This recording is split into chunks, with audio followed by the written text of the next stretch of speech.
I can't believe it. After years of putting this one game to the side, I finally get around to playing it, and I have never had such a large amount of things to discuss about a game. First of all, Bioshock Infinite came out in 2014. I remember having this game a long time ago on my Xbox 360, and never really getting around to playing it. It was a game I kind of just put to the side, as I picked it up for quite cheap, and just never played it.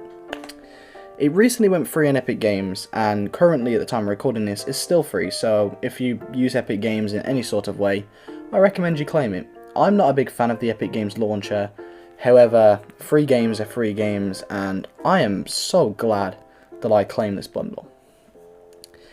So, Bioshock Infinite, in 2022, is it good? Is it bad? Should you get it? First of all, yes, you should get it. I want to just throw that out there now, just because it's free. But if you have to pay for it, is this game worth it in 2022? Let's get into that. This is going to be a part-by-part review of Bioshock Infinite, and how it compares to modern gaming in 2022, and how it holds up in today's standards. There are going to be spoilers in this, obviously, however I'm going to do my best so that if you haven't played the game, it's not ruined for you. So if you are looking for whether to buy Bioshock Infinite 2022, I'm not going to ruin the story, but I am going to talk about the general theme of it, so just be aware of that. I will, however, leave the story as the last segment so that I can give a bit of a warning, and if you are looking forward to the game and want to go into it with a completely blank mind and just want to know if it's worth picking up, you can ignore that part of the video. So yeah, let's get into it. So its graphical style, it's the first thing I think of when I think of Bioshock Infinite because it has blown my mind. Bioshock 1 came out a long time ago, and I know a lot of people attribute the whole really creative art style of that to that game. However, with me starting with Bioshock Infinite, I have never been blown away by a game's graphical style and just the way it feels and looks so much in my life. In all of modern gaming, there are about 3 games I can confidently say blow me away graphically to the point where I'm like, this is legendary. One is Red Dead Redemption 2.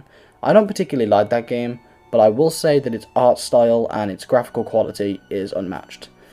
The second game is Skyrim. I think its style and just how well done it is gives it such a good atmosphere. And the third game is Bioshock Infinite. So, let's talk about it. Its art style is a very colourful one. It's not this dark, gloomy Bioshock look that you're used to.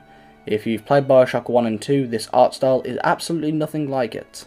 It is so different in so many ways, and I love it.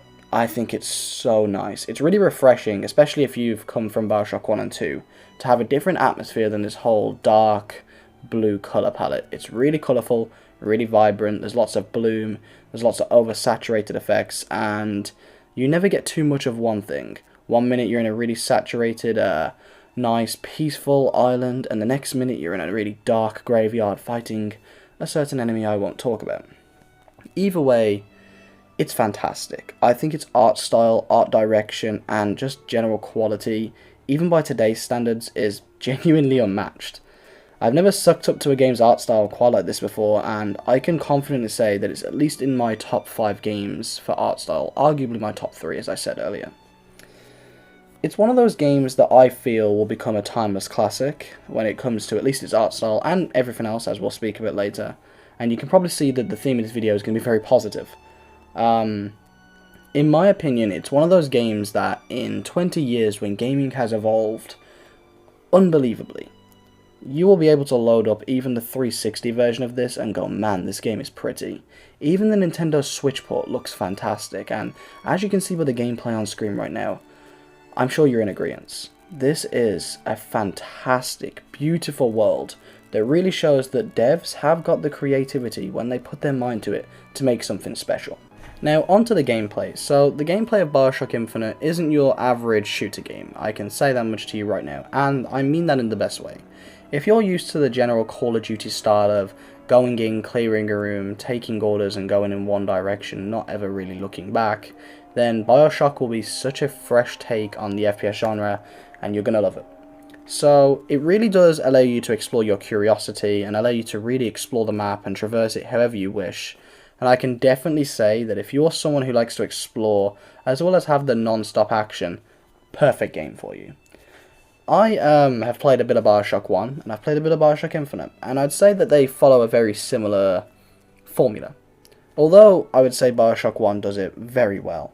I think Infinite does it better, which I know people won't like, but I feel like its design just allows you to explore as much as you want. It allows your curiosity to get the best of you. You know, there's rooms that would take 10 minutes to clear out if you needed to be fast and get in and out. But you could also spend an hour there looking around and collecting things and looting things. And it really does, as I said, allow you to just explore your curiosity and go searching for the things you want. You also have plenty of help in the game, and the game's never really too hard that it's unbeatable. But also, if you like a challenge, you can turn the difficulty up and it'll be, well, not the easiest game in the world. Bioshock, I feel, has always had a very good medium between hard game and easy game, and it allows you to kind of control what you want with that, and I personally love that. Battles can be kind of as thought out as you want if you like the easier difficulty of just run and gun, which is personally my take. I don't really like games that are hard. I know, big shock. But if you are a person who likes hard games, then you can turn up difficulty and you'll have to think out your battles. Think Agents of Mayhem if you've played it, how the difficulty really changes how you play the game. You can go in run and gun and not really have any issues, or you can do whatever the hell you want with the difficulty to make it as hard as you wish. So this isn't something I've ever really spoke about in one of these videos before, and I'm going to get across it really quick as a lot of people won't really have to worry about this. How does the game run on hardware? It's really easy to run. Okay, I have a very bad PC, and I was running it on an even worse card than I have right now, a GT 730. Yes, how powerful. In other words, it was an office PC. I was running it on an office PC, and I was getting well above 60 frames at all times. It's a game that if you're willing to just turn down the settings, and it still looks great, by the way, at lower settings, it will run on essentially everything. If you got an old laptop, you can probably install it on there, and you'll have no issues running it. I imagine even integrated graphics can run it at least 30 frames per second, which is really all you need in a single-player game like this. Now, to not go too far into the spoilers with this, because obviously with it being free, I know a lot of you guys might see this and actually try it out. But let me just say, when it comes to characters, the characters are very good. So the ones I will point out are the two main characters that you can see on the cover art, as I think that is probably the ones you're going to know of before going into the game. So you play as Booker DeWitt, this kind of guy who's got a very interesting past, and without revealing too much, is on a mission to save this girl called Elizabeth. That is all I'm going to reveal, and I'll speak about the story later on in a bit more depth where I can kind of go more into that. But Elizabeth essentially becomes your sidekick for a majority of the game. Now that is something you probably already know, as it was in pretty much every trailer for it ever, but Elizabeth will be helping you out, and they both have some very fun, interesting dialogue, and the entire game really does...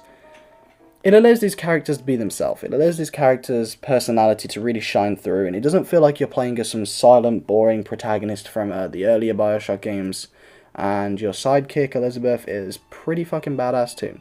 So I feel like if you are into this game for a decent story with characters, and we'll get more onto the story later, obviously, if you want the spoilers, but the characters are good. The characters are very cool, and without revealing too many of the bad guys are awesome too. I think you're going to love every single character in this game, and there is plenty of characters that make you go, oh shit. Okay, so if you are wanting a bit of information on the story, without me really spoiling too much for you here, I'm going to do a bit of a segment that is a spoiler-free story conversation, where I talk about the story slightly, without revealing too much, but giving my thoughts on the overall quality of it. And then after this, I'm going to go into a bit more depth on the story, talk about more individual plot points, and really go a bit more in depth on everything, giving away a few spoilers that are critical to the game. So, starting off with the spoiler-free part. The story is very good. It's not too long, it's not too short. It is the perfect length in my opinion. I was not left feeling I want more, and I was not sitting there going, man, this dragged on forever. Its length is fantastic.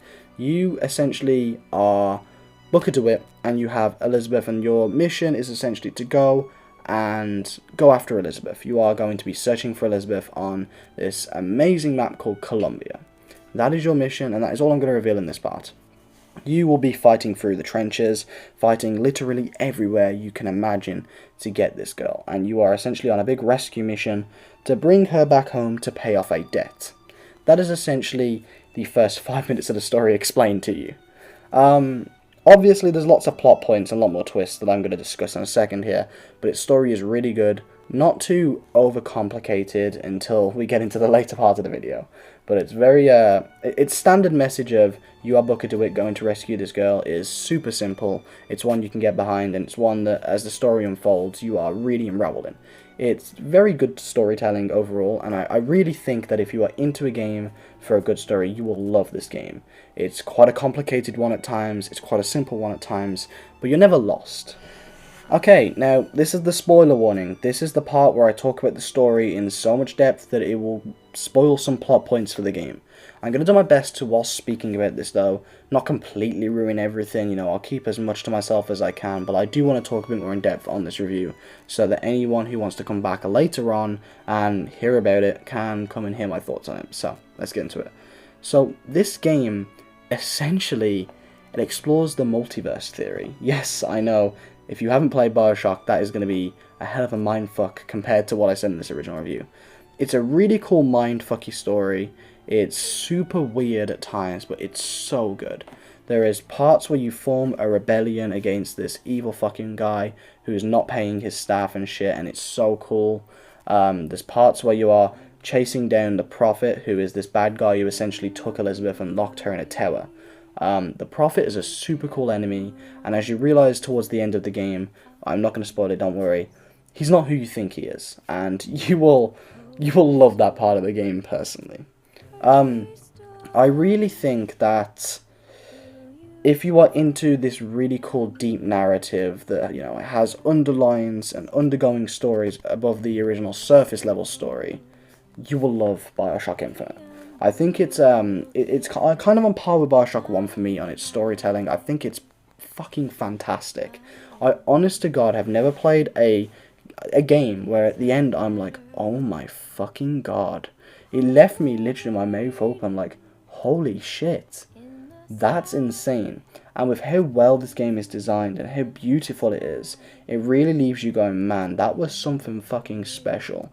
Bioshock Infinite's story, design, and game as a whole is something so special to me.